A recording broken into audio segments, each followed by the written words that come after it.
Welcome to the Dork Forest. Jackie and her pals will never bore us. Shameless confessions about our obsessions will make us laugh and smile. So let's explore the Dork Forest and dork out for a while. Hi, it's Jackie Cation. Welcome to the Dork Forest. You know the websites, JackieCation.com, DorkForest.com, TheDorkForest.com if you enjoy a determiner.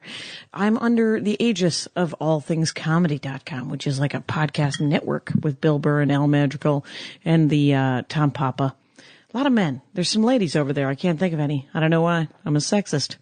In other news, you can go to JackieCation.com and find me doing stand-up comedy somewhere. You can also buy merch, T-shirts and hooded sweatshirts, and I'm the Larry the Cable Guy of stand-up comedy. I have a boatload of bullshit to buy. And then you can always donate. People, it's slowed down. Feel free to get on it. I would like everyone in the world to give me $100 a year, and then I would have, I don't know, $7 billion $100. Somebody do the math for me. Patrick Brady gonna fix this audio. Mike Rickberg and his girlfriend just sang the intro song. Mike's gonna sing again at the end. He composed that song. It's all very beautiful. And then Vilmos fixes the website. I'm sure there's something else to say. I know. The Society of the Spectacle is this month's, what are they called? Advertisers here on the Dork Forest. They gave me a pair of glasses, and they're super cool. They talked me into something a little fancier. Do you see, Cameron Esposito? Oh, you look great. Yeah, they're kind of blue. I told her, I pointed at my own face when I said glasses, and I said, think of a sedan. Put a sedan on my face. They are kind of blue. Actually, at first I just, was mostly struck by the dark nature on the outside. There's a, like kind of a, right. like a I will post dark brown / blackness to it. Yeah. I will post a photo of these glasses because they're pretty cool. They talked me into them. And the Society of the Spectacle, named after a commie tome written in France in 1967. In Eagle Rock, there's a lady-owned spectacle shop, glasses eye shop, Katie and Amy, very cool people. I'm going to have them on, have them talk about dorking out about glasses because it was a bit of a hostage situation where she made me try on more glasses than I would have. How long have you had glasses?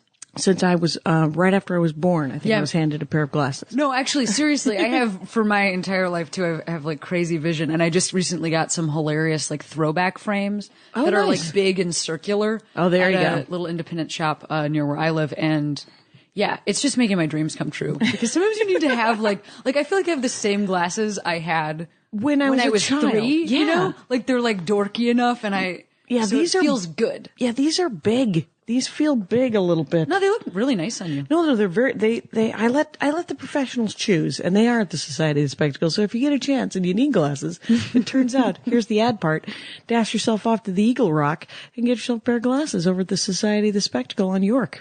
Okay. Cameron Esposito, you're in my house. Yeah, I am. Welcome to the Dork Forest. Thank you so much. What a beautiful forest of dorks.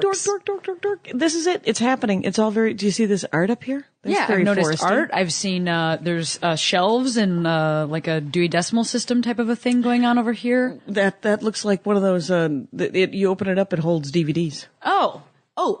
Outside library card catalog, inside DVDs. Shelving. I like that. Mm-hmm. It's sneaky. It's How sneaky. I don't know who I got it from. I don't know the internet. That's where I understand things are available.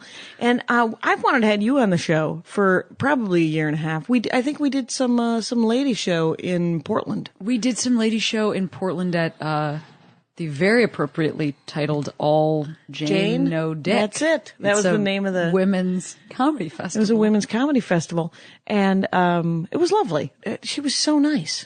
Yes, Stacy, who runs. Actually, I'm going back this year. I'm going back this year. You gonna do it again? I am doing it again. Sweet.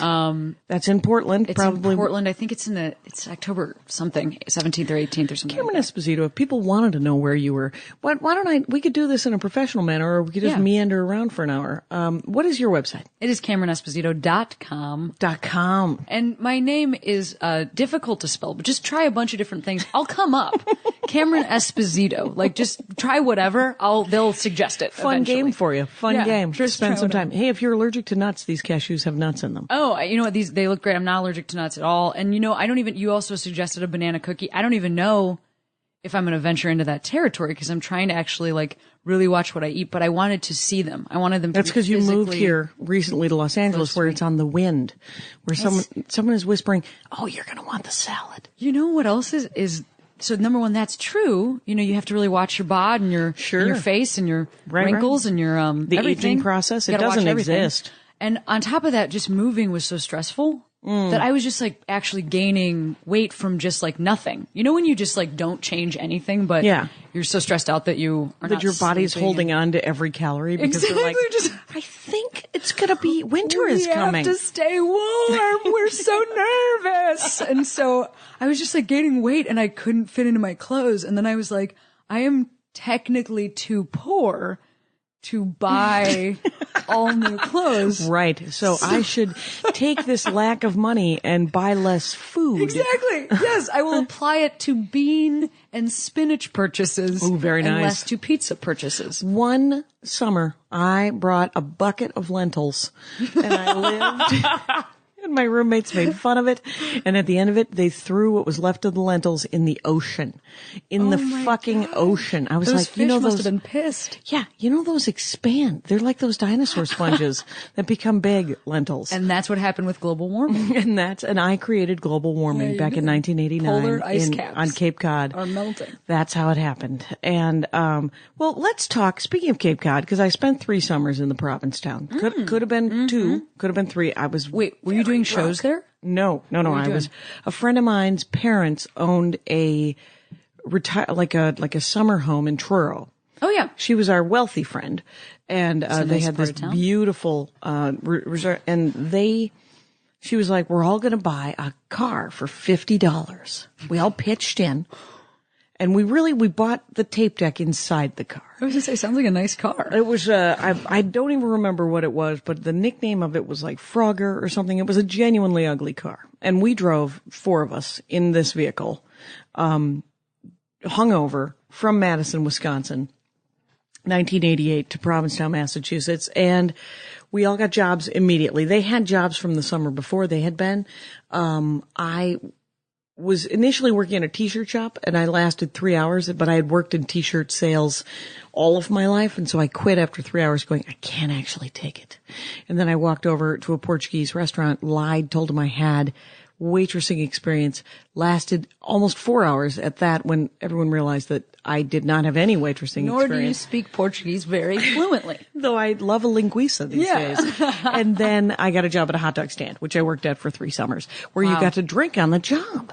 Oh, that's not bad. It was attached to a bar. Plus free hot dogs? Plus all the free hot dogs you could want, and clams, fried clams. If you're getting free hot dogs, then it doesn't matter if your pants don't fit. You just buy other pants. So if that was the kind of life I was living, if I had some sort of hot dog hookup out here, then I wouldn't have to worry about. You could probably get a job at Pink's if you wanted to. I mean, you're right. You're right. You're But, employable. I'm going to say. I'm going to say as a, you could sling a dog if you needed to. Well, Provincetown is such an interesting place because it's at the end of Cape Cod. Very end. Literally, you could not go further or you would fall into the sea. The sea. And it is also a very popular monument. There's a giant monument, and it is a very popular gay resort destination. Right. And I kind of love that gays were like, can we stop here? There's nowhere else we can go. We're at the end of it, you know. And but I went to college in Boston. I went to Boston College, and then I lived, did you? I lived there for a couple years afterwards, so I'm very familiar with the Cape, and I drove there a lot. That's awesome. People were like traveling around and stuff, and I've done shows in Provincetown, which is a very weird place to do shows because you're competing with a lot of gay resort activities, Right. Like, for instance, like naked parties Or right, noodly. smooching town. You know what I mean? right. Like there's a lot of Right. We've come here to get laid. We've not come here to watch you tell your jokes. And I did go to see an amazing dancing gentleman dressed as a lady. Yes. Who nailed it. Holy crap. There's some people who are really good at that. I am a huge fan of a very specific drag performer who is called Varla Jean Merman. Varla Jean Merman is fantastic. And here's what's awesome about her. She sings the so she's like a great drag performer and a really built dude. So when you see Varla as a dude, he's like stacked. Right. And he's got giant muscles and he's like, and he's pretty macho. Just ripped. He's pretty masculine. Yeah. But then, his female persona, Varla, is like super feminine and very like Marilyn Monroe-esque, but a redhead. Okay. And then, she sings the female parts of opera songs. Holy crap. And hits the notes. Can hit the notes. So, if you ever are in Provincetown, Varla's there every summer and also tours the country. And she is an amazing performer. Okay, I will link her in the notes because that's awesome. Yeah, she's the best. Okay. I also like nerded out on, I was like sweating through my shirt meeting her because I was like a fan. Yeah. And then we were just at the same place performing. Oh, that's cool. So I was like, sweating, just being like, hey.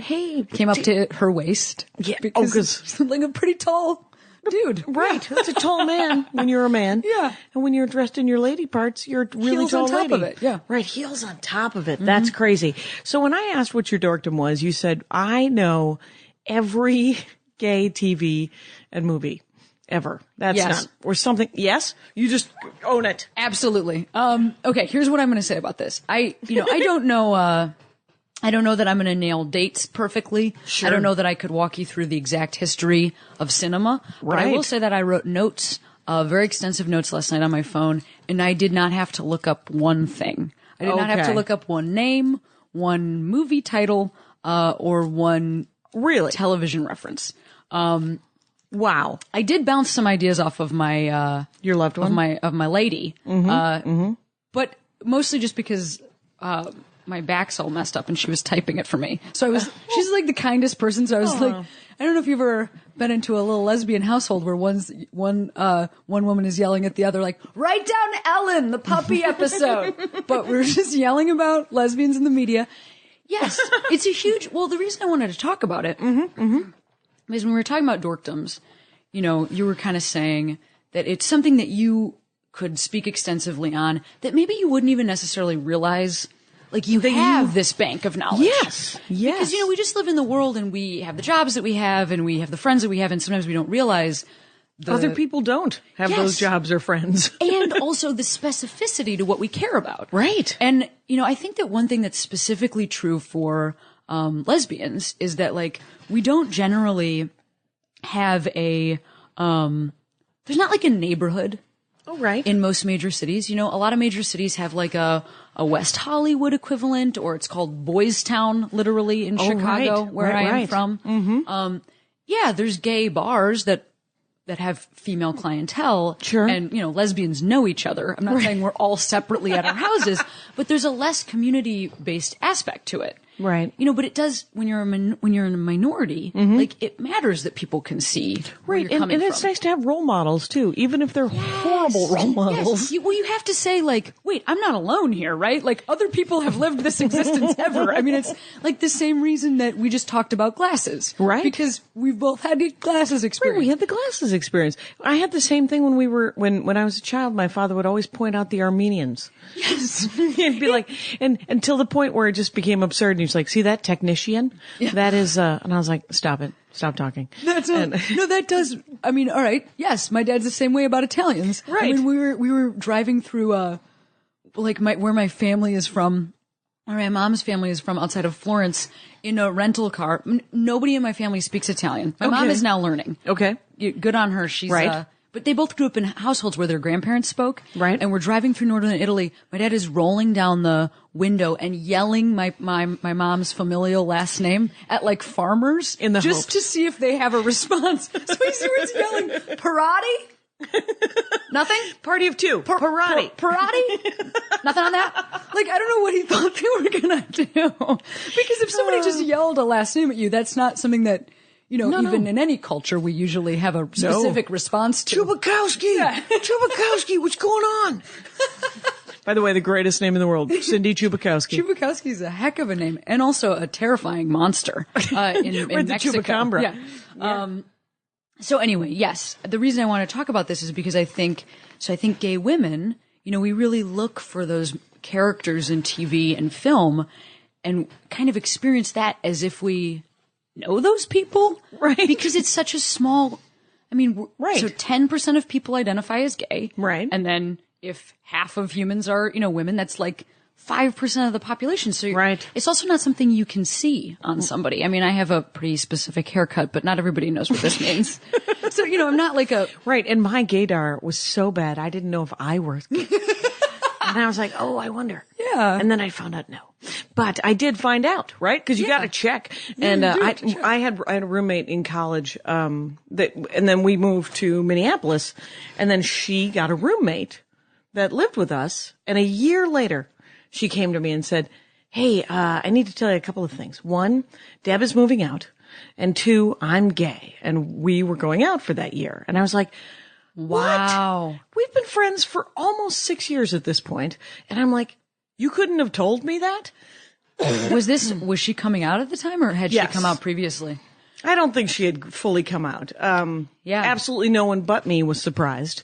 Matter of fact, if you were to meet all of my friends that are gay, you'd be like, what? How can you but not know, see, Jackie? the thing for women is that there's a more accepted parameters for how women can behave. Like men, you have to be a tough guy. Otherwise, when you're a very young child, somebody's going to yell at you That you're what gay. they think you are. Right. But for women, like, you can be a tomboy, you can Right, be into there is- sports, you can have really close friendships with your female friends, and people might not tell you what you are. So I think sometimes women don't know. That's interesting. Yeah, there is more leeway with women. You get to. And honestly, to just speak about my own experience, it took me probably 2 full-on relationships with women. And I was still dating men at the time, like as well, just kind of like, I'm just like into these, full-on relations. But like the men, I did not feel very emotionally connected to, or Right. did not want to be dating. But I was Right. like, well, we just don't. This is how women are. We just don't want to date men. Oh. We just want to date women, but we just don't want. I was like, this is how everybody feels. Everybody must feel Everybody this way. feels this way. Right. So I'm going to go out with that guy because that's what I'm supposed to do,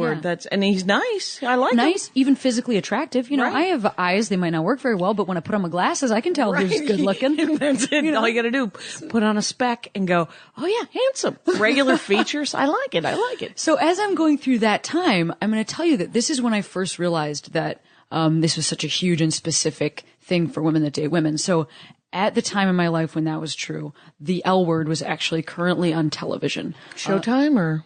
It was on Showtime. Yeah. And it was about a group of like young, hip LA lesbians. The funny thing being that I watched it in Boston and coming from Chicago, I've been raised in Chicago. So I actually thought that the show was really unrealistic because everybody in the show is like weighs 1 pound and is really, really, attractive and only wears like scarves and tank tops. Then I moved to LA and I was like, oh no, this is actually just how gay women look here.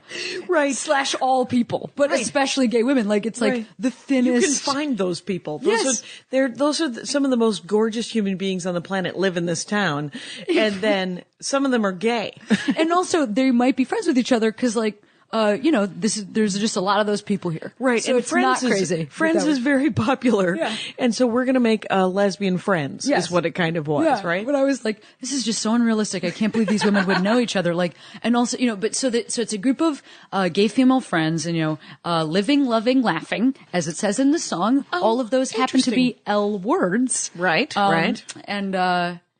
And that show, I watched that show first with a woman that I was dating. Mm-hmm. And actually, I'm trying to think if like, I feel like she might have even had some like early bootleg DVDs. And I'm sorry to say that for those of you that work at Showtime. Right. I didn't mean to steal your product. Right. But I also, this was kind of even like, I don't even think like, Showtime is hard to get, though. number one, Showtime was hard to get. Showtime does not make itself easy And I to wasn't just living get. at a place that had a television. I was living at places where we were using our computers. Okay. So, I was watching it on a laptop, and this was also before you could like pay Right, to watch at anything on Amazon. the internet Yeah. or whatever.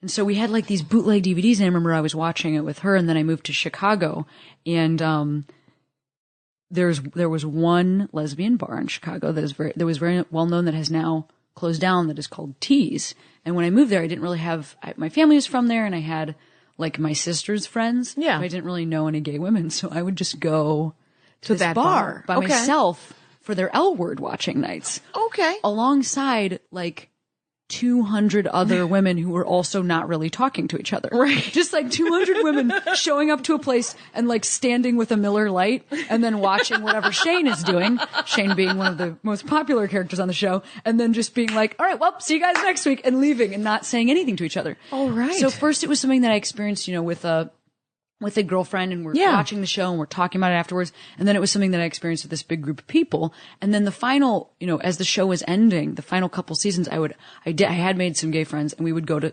somebody's house and we would watch it all together. And it was this huge, like a social. Yeah, this huge social thing, like a potluck. And, we would all talk about it so kind of the way that people do Game of Thrones now. Yeah. Yeah. That kind of cultural touchstone. Yeah. The funny thing being that now, there are plenty of people that don't know what Game of Thrones is. Sure. But a lot of comics do. Right. And a lot of people that are nerdy do. And I watch that show. I love it. I've tried.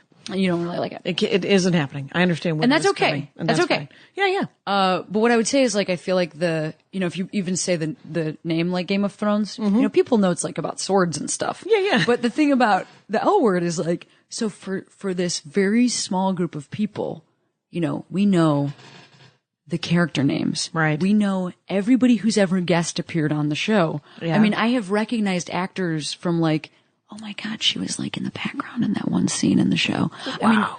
I mean, I've met some of the actors that are on the show that I know some of them. So the minutia, just because of how intently it was being consumed. And only by certain people. Yeah, by this small group of people. Yeah. I actually think that for people that were on that show, it has drastically changed their lives, and that they kind of can't go out in public places very easily. Because that they are, it's sort of, Sully McCullough used to he would tell this story about how he's very famous at black malls.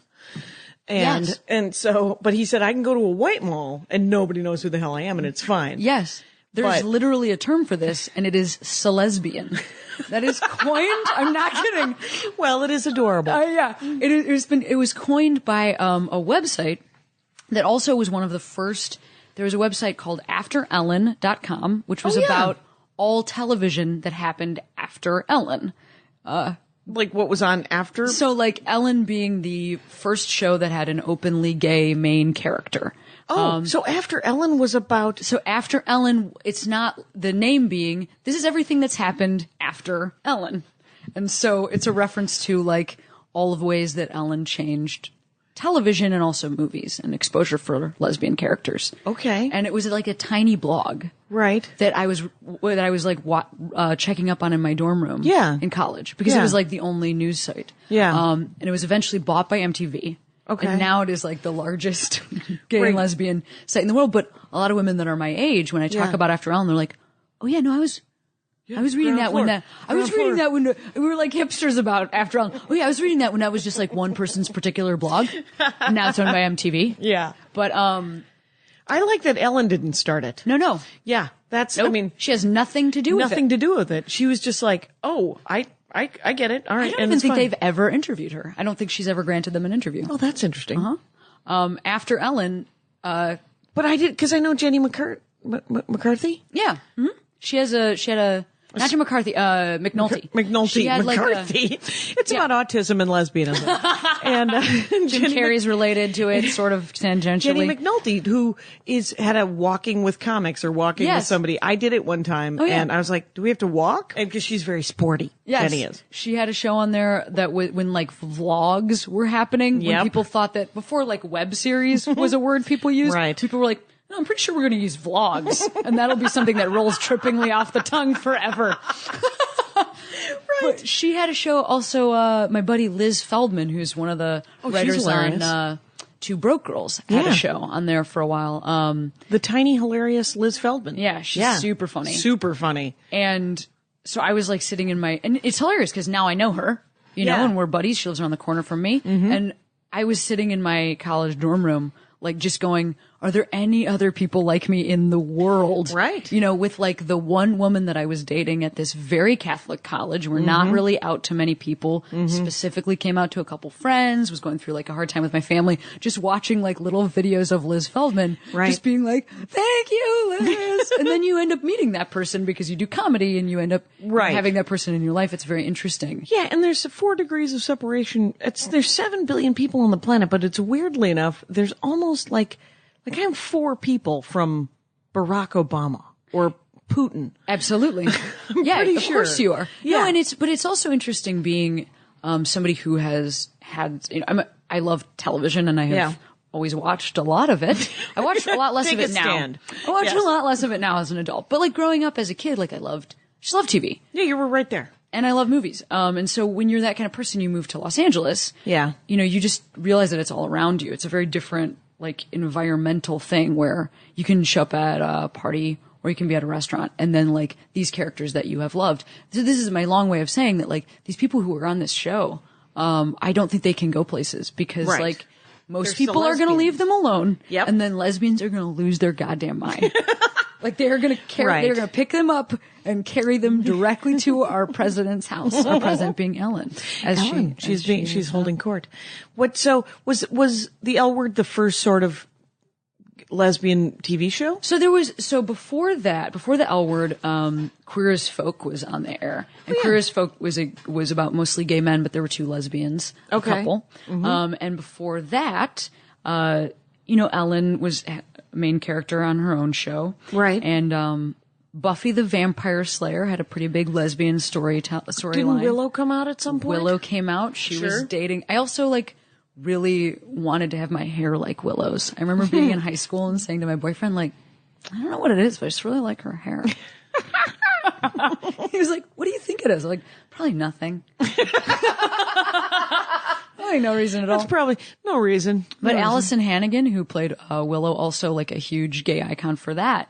And I think also people were really pretty obsessed with the idea that Xena and Gabrielle might be. There was a couple of bathing scenes I remember going, wow, that's kind of super hot. There was a pretty serious will they, won't they thing going on. And that was kind of at a time in TV when people were either like that show. I actually respect what they did because they were doing kind of a like will they, won't they, but I don't think they ever really exploited it that much. But that was also when people were really doing a lot of like sweeps week, female on female kisses. Like Ally McBeal being like, I mean, literally that was the advertisement for the show. It was like women coming within an inch of each other's face and then not kissing and then being like, turn in to see if they kiss, you know. Ally McBeal had on there. LA Law was a huge one that had, you know, like the smooch heard around the world. And there was Muriel Hemingway on Roseanne having like a gay storyline. She of course is also in a very important gay movie that is also about, I'm going to look it up right now because I'm blanking it right now. What is the name of this movie? Oh, Personal Best. That's about was that a running movie? It's like track stars that are dating each other. Okay. Of course, I believe that Muriel Hemingway ends up with a man at the end of it. Well, thank God. And, you know, that is also something that is... Because the only thing I've ever seen is The Celluloid Closet, which is a documentary. Have you ever seen that? I haven't, but there's like a companion book. Oh, maybe a coffee table book or something. I've totally read. Yeah, I mean, what did you get away? What did you take out of that? Oh, it was fascinating. It was heartbreaking and fascinating. I remember because I'm very sensitive. I'm a hothouse flower sometimes. I feel very soft skin. And, so I was watching it and it was just this thing about how all of the early portrayals of strong women implied that they were gay and also that they would take advantage of other younger women. Absolutely. That there was always this sort of like prison matron kind of lady who was like, well, guess what you got? You're in my power. And now you're going to have to whatever. Yeah, absolutely. Very predatory. Also very shameful. Do you know the movie The Children's Hour, which is also a play? It was in that movie. It was the reference. Oh yeah. So it's the movie is like Shirley MacLaine and Audrey Hepburn. In 60s or? And, I'm going to say 60s probably. Okay. Maybe late 50s. I mean, it's black and white. Okay. And Also James Garner plays like Oh, Rockford. Audrey Hepburn's love interest. Okay. So Audrey Hepburn is in a relationship with a man, but she and Shirley MacLaine? Shirley MacLaine, crystal salesperson, Shirley MacLaine. Not at the time is she selling crystals, but she does now. That's her side business. She sells crystals. No, not in the movie. No, not in the movie. Thank God. This is just in her life. actual real life. Well, yeah, Shirley MacLaine has embraced a paranormal life that we all, it resonates, doesn't it? The crystal salesperson inside. She's connected Her with it. Yeah, spooky. And that's anyway, good. She's very nice. Yes. She and an awesome actor. But in the movie, the two of them, Audrey Hepburn and Shirley MacLaine, are accused of having an inappropriate sexual relationship. They're also school teachers. They run a school for kids. Yes. And they're like basically run out of town. All the parents at the school take their kids out of the school. Yeah. And there's gonna be a spoiler alert here. So Spoiler alert from 1957. Yeah, don't. Let's do it. Yeah. But it ends up happening that Shirley MacLaine realizes she's a lesbian. She realizes she is attracted to Audrey Hepburn. Oh, okay. So the whole movie is about how terrible it would be to be accused of being a lesbian. Yeah. Then like the last 5 minutes is Shirley MacLaine saying, I am attracted to you. Audrey Hepburn is actually not that cruel to her. Okay. She says like, okay, well, like sleep on it or whatever, like whatever she says. And then Shirley MacLaine goes upstairs and hangs herself. And that is the end of the movie. Right. So very Hays Code. Yeah. Wow. Yes, that was in Celluloid Closet, and they showed, because she hangs herself, and this is a serious spoiler alert because it's a shot by shot of it. Because all they do is they show the shadow of the hang. Yep. They don't show there's feet, like in the shadow. I think the shadow is like her little feet. swinging feet. Swinging feet, and then a little black shadow rolling around. Yeah. So, yeah. When you are a gay woman, and this is what you are watching. Right. Probably pretty. Yeah, traumatic. Probably. You're like, you know what I should do? Kill myself. I should kill myself. How about not? And hey, Audrey Hepburn is a great gal, and I do think she is, worth fighting for. Regular features. But she's fine. She's a good-looking person. Another thing implied by it is that, that gay people are also not just predatory towards children, as you were saying earlier, but also predatory towards straight people. Yes. Which I think a lot of straight people have, a lot of nervousness about that. Right. And it's, I think in the last 30 years, I've been doing stand-up comedy for a long time. So I'm a bit of a connoisseur of horrible jokes. I have seen some horrible jokes being manifested and change, Yes. There was always a lot of, it was like gays in the military was a big topic for jokes. And it was always like guys in foxholes, what's going to happen. And till about 5 or 6 years into my life as a stand-up comic, I'd be like, what are you, nuts? And then that was sort of the angle of the guys in foxholes thing. And then there was another horrifying angle picked by homophobes where they were like, yeah, but it'd be great. Then we're going to capture the enemy and then they're going to be attacked or whatever. I mean, yes, it was like homophobes have to find the right you're like, oh, you've taken that horrifying scenario away from me. Yeah. Let's find a new horrifying. Absolutely. Well, I also think that there is a very, for some reason, there is a very direct line drawn in people's minds between gay sex and also rape. That gay people wouldn't have it wouldn't be consensual. That they couldn't just find another gay person or even a straight person that's into it that night. Right. That they would have to take it by force. Right. Or that they would have to take it from a child. Right. That it is this predatory and also, so I think that there's a self-protection issue there that I understand because like any human person, I would not like to be raped. Right. And fear it. Again, taking a stand. Yeah. Dork Forest, anti-rape. I know. Can you believe it? I know. And this from a woman, I can't, so I can't even believe the things I'm saying. Sometimes. But because consensual, part touching. Yes. Is what occurs in heterosexual sex. And I understand Absolutely. If it's not the parts that you want to touch with another person of the same sex, you might be like, well, I'd have to be forced to do that. So I guess that's why I think that everyone would have, again, having nothing to relate with except for possibly some woman who kills herself on the television, which is why, there was a time in television when there had to be a gay character on every sitcom. Yes. And I can't even rattle off. But like a limp-wristed, over the top gay character? Yeah. Like a, is his name Jack on Will and Grace? Not even Will, because Will is also a gay man. Yeah. But then there has to be, and I actually think, Sean Hayes, who was on that show, he's a great actor. He's hilarious on that show. Yeah. But they had to be like, well, here's what a normal gay guy would be like. But And then that's why it's I wacky. can't forget this other gay guy. It's the odd couple. Yeah. It's the gay guy you can't tell is gay. Yeah, it's the gay guy you can't tell is gay, coupled with the gay guy that is wearing bright white sneakers and is like and matching shorts, 100 pounds. Yes, and yeah, but and so and that started a cavalcade of get used to it, folks.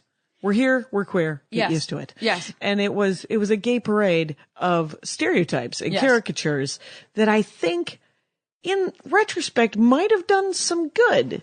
I do too. I mean, I think, the first thing you have to do is you have to allow people to laugh at things that they are uncomfortable with. Right. Because then they become a little bit more comfortable with it. Right, because you can't fear something you're laughing at. Yeah, then you just push the line. You know what I mean? That's what we're doing as comics anyway. We take our insecurities and the things that we are uncomfortable with in ourselves and also the things we are uncomfortable with in the world. And we say hey, look at this crazy thing. We're not yelling about it. We're going in through a little secret back door. Haha, gay joke. And we're making people feel relaxed so that they can change their minds. Right. So I do think that, as much as you look at something like that now, I mean, it's kind of a minstrel type character. Very much so. But that doesn't necessarily mean it didn't do some good service. Right. I think it took the teeth out of some of it. Yeah. I mean, it's like watching Ellen's talk show right now. So when Ellen started her talk show, she rarely talked about her personal life. Mm-hmm. And then in the time that it has run and in the number of Emmys that it has gone through, she has, ramped it up. And her audience is 65-year-old gay. I mean, 65-year-old straight women in the Midwest. It's not a young hip audience. This is not a young this demographic at all. These are housewives. These are stereotypical, what the Tea Party thinks that they have a line to, but Ellen has a line to them because Ellen's sane. Yeah, she's just a normal lady who's just living her life, right? And she just is has a pretty cheerful and upbeat persona, right? And so people are welcoming that into their homes. I mean, I would say it's the same thing that Oprah did for Black women. Right. She is so opinionated and she is so strong. Right. And she does not take shit for people. And she maybe made, Barack Obama our first Black president. I'm not sure, but I think she was, her and Beyonce. Instrumental.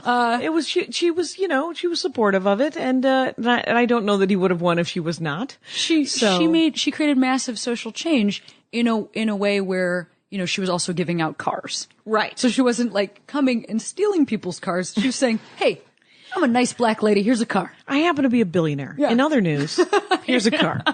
And I mean, that's the sort of change that I do, it's very safe. It's very sort of a white people kind of, affect change from within the system. Yes. I know it'll take 400 years, but it'll be fine. And I know that I'll have everything for those 400 years and then we'll give you $12. It'll be fine. And there's something obnoxious about it, but there's something very soothing about it too. And there's something encouraging that it works at all. I also think that it's something where you have to kind of, it's like a 2 steps forward, 1 step back sort of a thing. I mean, because that's just how change works. Yeah. So I do think that we have, when you have an idea about something or when you know something, you do have to push for social change there. Right. But like I said, I mean, just using again Ellen's talk show, she brings Portia on her show and she uses the word wife, which is Portia her wife? Portia de Rossi being her wife. Okay. She uses the word wife, which is so transgressive. Right. Just to think about that happening on the daytime in 65-year-old women's houses. Right. This is happening in Minnetonka, Minnesota. They are hearing a woman say, and I talked to my wife the other day, but she ramped it up slowly there, but then she could still say, I talked to Portia. Yeah. She could yet not use the word wife. Mm-hmm. So I just think it's you take it little steps, but then you also ramp it up where you need to. I mean, that's what I try to do as a comic as well. That's what any comic who wants to, I mean, even if your agenda is not tolerance. If say your intention is intolerance.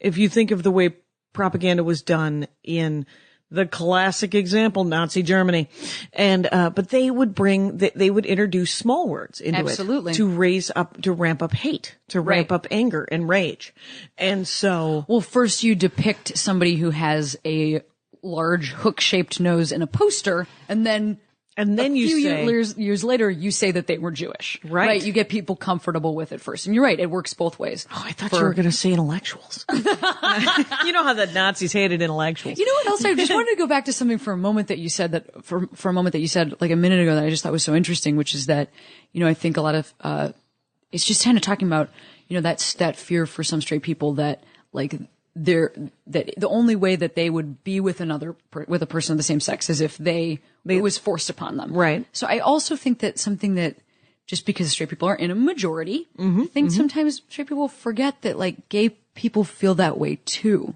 Right. Like, and in fact, most gay people have been forced at some point had to date a person of the opposite sex. Right. Because they thought that was what they should do. Right. And so like we get what you're saying. Right. Because we did that. I have stared stoically into the distance while some gentleman has rutted. I mean, so it's something where like if we could talk about our commonality there, Yeah. I think we would get so far. Yeah. Because it's like, I think a lot of straight people go That's like, hilarious. yeah, it's so gross to me to think about it. Like you guys do whatever you want, but it's so gross to me. And I always want to say to that, like, you don't think that your sex life is gross to me? Right. It's not attractive to me either, weirdo. And on top of that, like, so we could break it down that way and we could say, oh, it's gross for me sometimes to think about, heterosexual sex. It's also gross for me to think about certain people having sex of any type. At all. Because My maybe, parents. Yes, maybe Yes. we shouldn't all be sitting around imagining each other having sex and then being grossed out by it Right. and then blaming that person. You're the one that brought that thought into your head. Yeah. And I'm sorry you had to deal with it, but like, I didn't come into your house. And make you think about your nieces and nephews doing it. No, I did not. And I don't, cause that, I want no part of it, And also like something like kissing on the street, like if your mind escalates that somewhere else, then I just have to say like, then you should, That's then I you. hope that happens with everybody. I Yeah. hope every time you walk down the street, you imagine that everybody that is kissing is having sex. How weird is your life? Can you have a job? Sounds like you have a weird life. Right. How do you focus? How does it happen? And, there was an episode of 30 Rock where, one of the, I wish I could remember the name of the actress. She played sort of this autistic woman who owned the station at one point. Yeah. And, all she did was watch Days of Our Lives or It's a Wonderful Life. That's not what I'm thinking of, but like some soap opera. As the world turns. I don't As know, the world something. turns. And, Days of Our so Lives. Tina Fey and Alec Baldwin, Tina Fey was like, we have to pretend that we have to do a dramatic soap opera like life to get our attention away from the television. Oh, And that's so great. They start arguing, and then they lean in for this. And this doesn't have anything to do with what we're talking about, but at one point she hasn't said a word for 3 episodes, this actress. She is the funniest fucking thing on the planet. And, they lean in and then all of a sudden she yells, kiss, kiss, kiss. Oh my God. Wait, I totally know who you're talking. Does Jack have to marry her for a minute? No, I feel like maybe it's somebody else. Jack's rival marries her. Oh, for a that's, minute. yes. Well, I am thinking of the same. I totally know who you're talking about. I wonder what else I wanted to talk about. Yeah, here's the thing. We're 40 minutes in. You've got to mention 2 shows that you enjoy. I know. No, We have, but we're doing great. We are doing great. What I want to know is like, what are the really great, like lesbian shows that you love? So something that is happening right now that is amazing is Orange is the New Black. Oh yeah, that's a Netflix thing. So it's great. Have you seen any episodes of it? Nope. Okay, so that's okay. You don't have to be into it, and you don't have to ever want to watch it. It's a classic LA kind of thing. You're just like, because a lot of people in LA are like, no, you have to watch all of The Wire. I know Yes. it makes you cry. I'm but currently fucking watching the watch it. first season of The Wire right now, just because It's exhausting because someone told you that you had to. Yeah. Well, you know what? I waited it out. I waited until everybody shut up. So I hear you on this. Like I was like, oh, I'm gonna wait. I'll get to it when I am ready. On And so, my like, schedule. 8.5 years later, or whenever that show Exactly. was relevant, I'm like, finally, nobody's tweeting about it. Also, Twitter didn't exist, I think, when Right. The Wire was on there. But Orange is the New Black. the reason that it's important to me is because, so there is the main character, it really is like kind of a safety issue where like, hey, we're going to follow this like moderately wealthy pretty educated, pretty woman, white lady into prison. And therefore, I even heard Genji Cohen, who's the creator, was recently on Fresh Air, with Terry Gross. Fresh Air! And, she was talking about how the main character is like her Trojan horse to get us into a prison. Oh. So it's like this way of bringing an audience into a place that like, it would be hard to sell that show to a network. It'd be hard to be like, all right, here's the story. Inner city black women versus inner city Latina women, because those are people that are on the show. Yeah. It's like Oz, but for ladies, right? Yes. Well, I think I actually never saw Oz, but that's pretty, you should see brutal, all right? of Oz. You should see all of it now. Is it pretty brutal? It is pretty brutal. This is brutal, but it also has some humor to it, some like levity and, Oz was funny. Again, know in your heart that I've watched the first season of every great television show and then gone, oh, this isn't going to end well. And then I get out. Dexter? Nope. Yeah. Anyway. Well, I think it doesn't end well for a lot of people in Dexter, actually. I've not seen it. Cause I won't. Exactly. I love this conversation about shows we won't watch. I want my good guys to be good guys. I don't care if he's a good guy serial killer. Yeah. He's still a serial killer. Get some help. So Michael C. Hall, on Dexter, who plays Dexter, also a huge deal on 6 Feet Under. He portrayed a very normative and like very welcoming. He was a dude and a gay couple. He was one of the main characters, also a gay man, and they adopt kids and they have a very like real and honest relationship. Another thing that you often fall into the trap with is like a lot of stories just are coming out stories and then that's the end.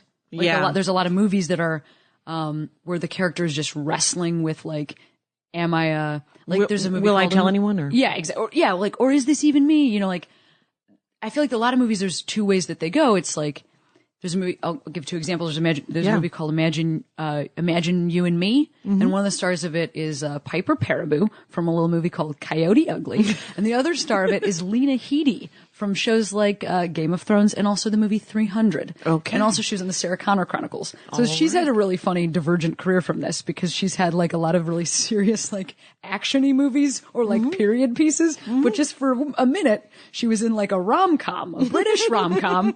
And it's, you know, the whole movie is like about a woman who's with a man who is tortured because she finds out that she's gay, and at the end she ends up with a woman. So that's one model. Okay. The other model is a woman who's with a man who is tortured, who ends up dating a woman who ends up with a man. That's pretty much most of movies. Wow. That are about gay women. It's generally they start when they're dating a man, and they either end, you know, with a woman or with a man, but the middle part is horribly tortured. What about these two scenarios where a guy pretends to be gay so that he can sleep with a woman? Yes. Or some woman is gay and a guy's like, I'm going to fix her.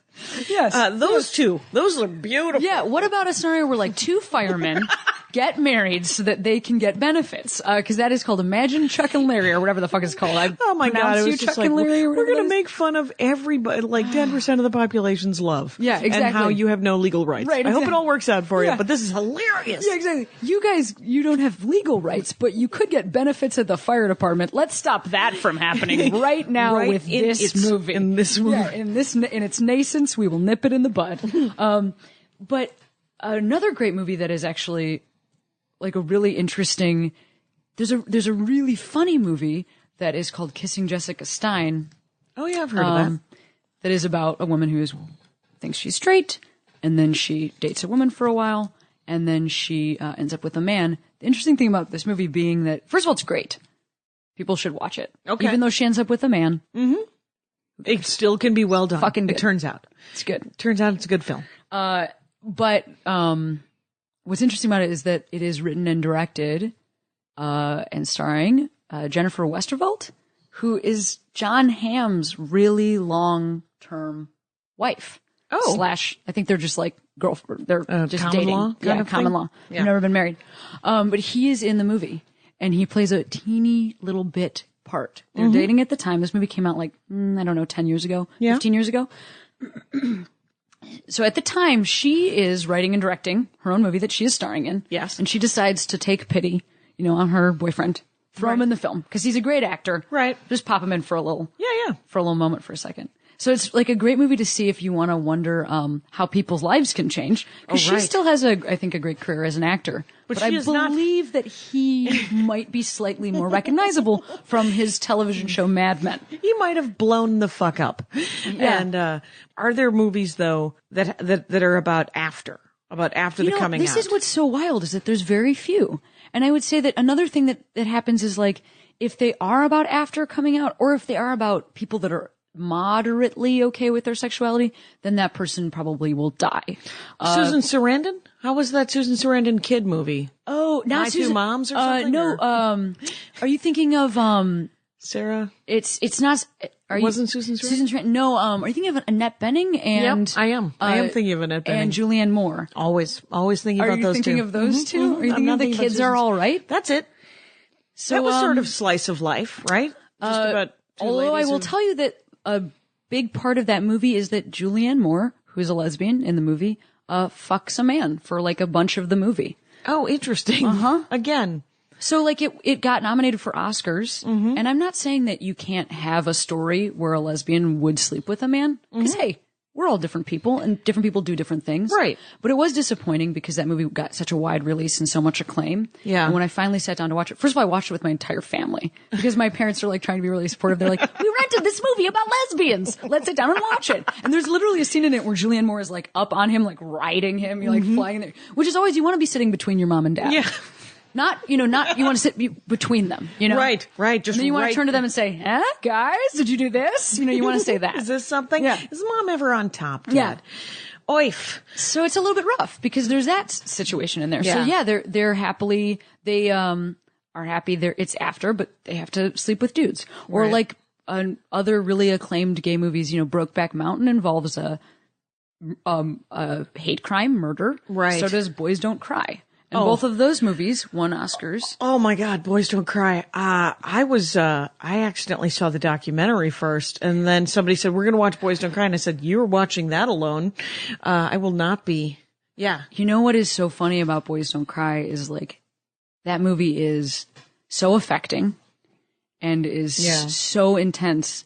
And I watched that movie by myself in my parents' basement when I was like 15. I was not out. I didn't know I was gay. I was dating men. And I just remember rewinding the sex scenes a lot because I was like, I better watch that again. That was actually just pretty good. Just really good acting. So swallowed it. I literally like the worst, like a movie that you should unsee. It's so good that you should see it if you haven't seen it because it's true. You don't buy that and sit around on a Sunday afternoon with a blockbuster duo of that and Schindler's fucking List. Just a little horny kid. Yeah. Just sitting there like, But horny kid, gonna rewind this is terrible, terrible things happening. Well, because anyway, if there's nothing else to watch, this is pre the L Word. There is nothing else on. there's nothing else that has any connection. Willow is maybe kissing Amber a little bit on like a small slight peck. And so you're just sitting there going like, so I'm 15, either have to somehow find like porn, and you don't even know that it's what you want. Right. So you're just sitting there going like, I should probably watch this scene with Chloe Sevigny like a bunch more times. So I think I've seen that movie like Many 100 times, like Oh my God. more than you should feel balanced after seeing. Also, Chloe Sevigny, big gay hero, because she is also, so I'll give you a recommendation on a film that is a made-for-TV movie that is actually great and has a couple, like, good positive storylines in it. Also a couple sad ones. But there was an HBO, like, mini-series that was called If These Walls Could Talk that was about, Roe v. Wade and, like, the abortion / pro-life movement. Okay. And then they made another one. I like to call it the pro-choice anti-abortion movement. Yeah. Anyway, You're right. You know what I am? A bit of a linguist. I love what you're saying, Jackie Anyway, Cation, and I agree with you. But it's fine. Yes, good point. Redub what I said as what you said, if you can please do. We'll do some looping afterwards. Yeah, if you can just loop whatever you want. They made another one called If These Walls Could Talk To in the 90s, and what's great about it is like Chloe Sevigny's in it, and Michelle Williams is in it. She was probably in Dawson's Creek at the time, playing a character in that show, and then also was like doing this on the side. Ellen is in it, and she gets to be dating Sharon Stone. Oh, wow. Her portion of the show. So that just seems really fun for both of them. Right. That's hilarious. Way to go, Ellen. Way to go, Ellen. She got it in under the wire. You know what I mean? Like before she had to be, she's like an adult person now, firmly into her adulthood. Oh, yeah. In her youth, she got to have some smooching time with the old kiss on the old Sharon Stone. Yeah. Yeah. Not bad. Not bad.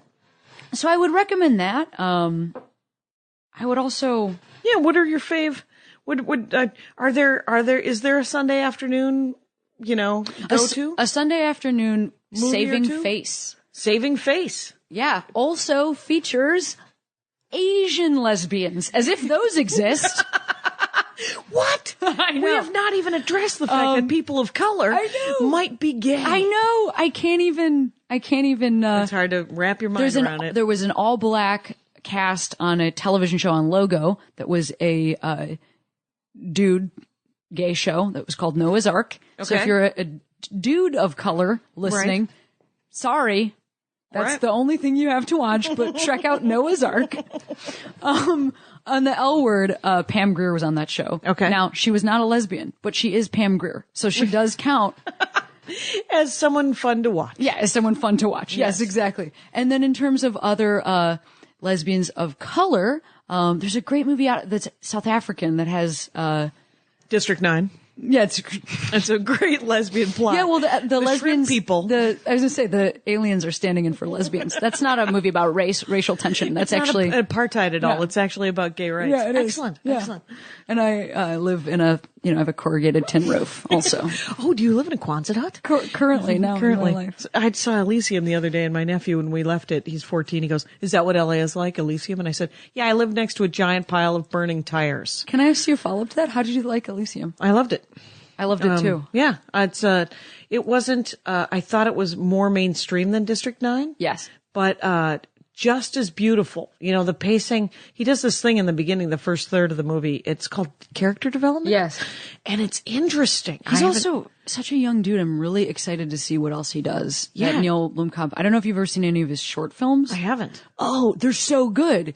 Alive in Joburg is the movie that he got the deal to make District 9 for. Okay. And it's awesome. Yeah, he kind of wows me. Young talent.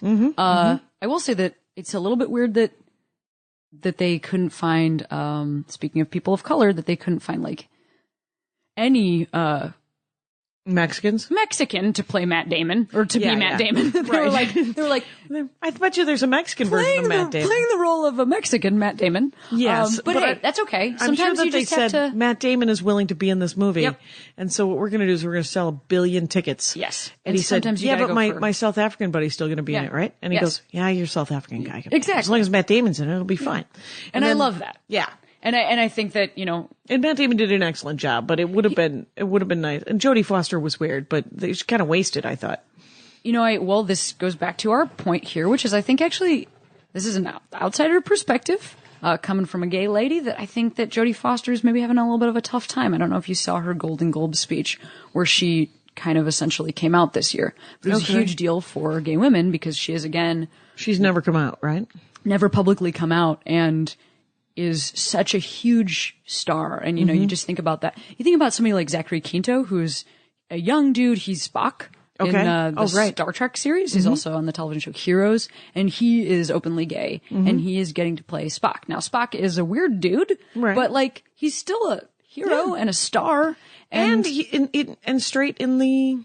He gets to be straight in the... Do you know why? Because he's an actor, it turns out. Absolutely. Turns out you can act gay, you can act straight, you can act... It's a little bit funny because, like, the character of Spock has no, like, emotional connection. So when he's, like, kissing his girlfriend, he's like, I'm vaguely unaffected by this. And I love thinking about, like, just knowing that the actor is gay makes that better for me. Right. Like, it doesn't make that worse for me. I like that more. But I also think that Zachary Quinto's a great actor. He has been in a ton of stuff. He's an American Horror Story. Like, so watch everything that guy does. And I love that he's out, and I love that he's, like, really knocking down walls. Then you look at somebody like Jodie Foster. I mean, she's been famous since she was a Coppertone baby. Right. She's... However, I mean, 55? 55. So 50 years. Yeah. She's been in the public eye for 50 years. Right. And, that is why this stuff matters. That is why, women watch these movies and why women look for these heroes, because she was up on stage and she talked about how, her personal life is personal and her private life is private. Mm-hmm. And I could respect that, except she also gave a lot of details about her mother's illness. She named every one of her friends, Mel Gibson. She gave Robert Downey Jr. a kiss on the face. She was not private about the rest of her life. And I also find that that is something that straight people do not usually say about their relationships. They don't usually say, like, my private life is private only about my relationship. Right. So I won't even name the person I'm with or acknowledge them. Right. They usually say, and I want to thank my lovely wife, Angelina Jolie, or whoever they're married to. Even Matt Damon, who is not married to anybody in the entertainment industry, names his wife. Yes. Right? And his private life is private, but he talks about it. He gets to be publicly out about having one. So I think there's a huge, unfortunate. There's a huge difference there in trying to say what should be private versus, I mean, I don't need to, you don't need to take photographs of, that I need to see. You don't need to, if I mean, your house, I don't want to necessarily care if we have coffee together, but I'm just worried for you if you can't say stuff the word out loud. lesbian. Also, she didn't say she was gay. It's very hard to say the word lesbian, feminist. Wow, that'll choke in your throat. I know. It's very unfortunate. It does feel like a dirty word to say. Dirty word. Liberal, progressive, lady. So I want to recommend a few more things. Please recommend some things. How much time do we talk? We're at an hour. So we're wrapping it up. Okay. See, that's the thing about the Dork Forest. Let's do some outshots. It's almost immediately over because you are amazing. Like the thing is you are so fascinating. This is so great. So tell people what they should. I'm going to tell you what you should watch. So I've mentioned some. I really would recommend Orange Is the New Black because not just because there's like some actual chemistry between some of the characters that are making out with each other, as opposed to just like two women who are vaguely leaning away from each other and like, is this a thing? Does this turn anybody on? They actually seem like they're into each other, which is nice to see. Right, because it's called acting. Yeah, refreshing. Own it. Yeah, own refreshing. it. But also there's some great friendships between lesbians in that show, neat. Which is so crazy to see. Like Natasha Lyonne is in the show and Laura Prepon is in the show, and they have a friendship between the two of them. They're both gay when they come in, and they're both gay when the first season ends. There's no change for them. They're gay, and they're friends with each other, and they talk to each other in this way that I really haven't seen on TV before, which is just like how women would talk to each other if they had something really large in common. Right. Because like there's also other, there's black women on the show who talk to white women, but then they also talk to amongst themselves in a different way. Right, because they have a large thing that they also have in common. Yeah. So it's just neat to see it, and I would definitely recommend that. I'd also recommend getting on over to the UK. Oh, yeah. They are doing a ton of stuff, right?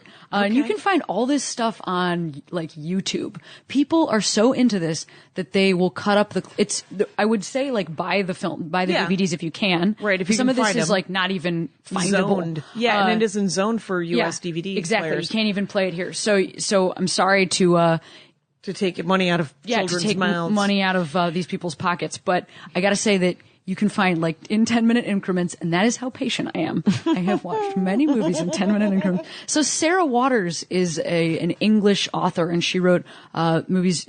She wrote books that turned into movies, and one of them is called Tipping the Velvet, and one of them is called The Fingersmith, and it is not as disgusting as it sounds. That means pickpocket. Okay. But why they would, I love that she's like, the fingers. That's so excellent. It's not a porn. It's not a porn. It is a regular movie. But both of those movies star Sally Hawkins, and she was nominated for an Oscar for Happy Go Lucky also like a couple years ago or last year. And so she's like a great actor, and she's awesome. She's in both of those movies. So Tipping the Velvet and Fingersmith. Please look that up. Also, be very careful when you look up Fingersmith. Don't look that up at work. Not because it's not safe for work, but because if your boss sees that you're watching the Fingersmith, you will be fired right then. And you would deserve it. I'd also recommend 2 television shows that are kind of like a next evolution of the L Word. So the L Word, the great thing about the L Word was, here's a bunch of lesbians talking to each other. The weird thing about the L Word was it was the first show ever featuring a lesbian ensemble cast, and so they really had to like kind of tackle every issue. Like, it was like as if too much. Yes. Like there was no character development or through line, because it was like every episode was basically them being like, well, how do gay people feel about hamburgers? Like Like it was just as if they felt like they had to really cover everything. Right. It was the World Book Encyclopedia of Lesbianism. It was just like, well, let's look up scars. And there's characters on the show where they're like talking to each other as almost in like this like wild like exposition way where people where they're like, hey, how do lesbians feel about pubic hair? And then another character's like, I don't know. Like as if like friends that know each other very well would just at a coffee shop talk about how lesbians feel about pubic hair. Or anything. Yeah, right. Yeah. By name. Yeah. No, and they would not talk about that. But there's a great show, in England that is called Skins. Now here's the thing. You're going to feel gross because it is like a high school weird television show. There's a bunch of different high school characters, and in one of the seasons,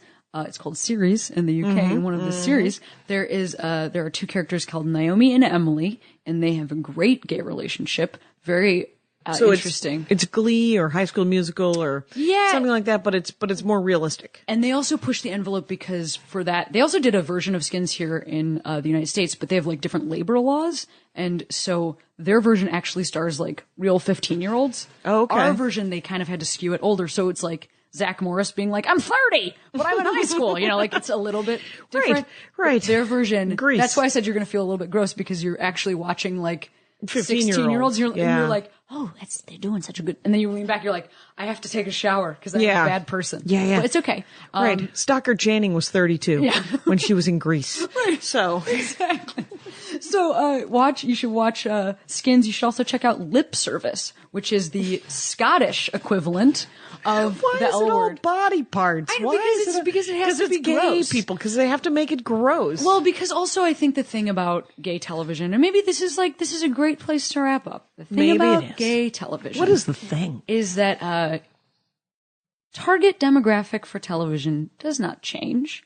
No. It still is 18 to 35-year-old men because that's who's going to buy Doritos. And so you need to have somebody that you can sell Doritos and ad to within your show.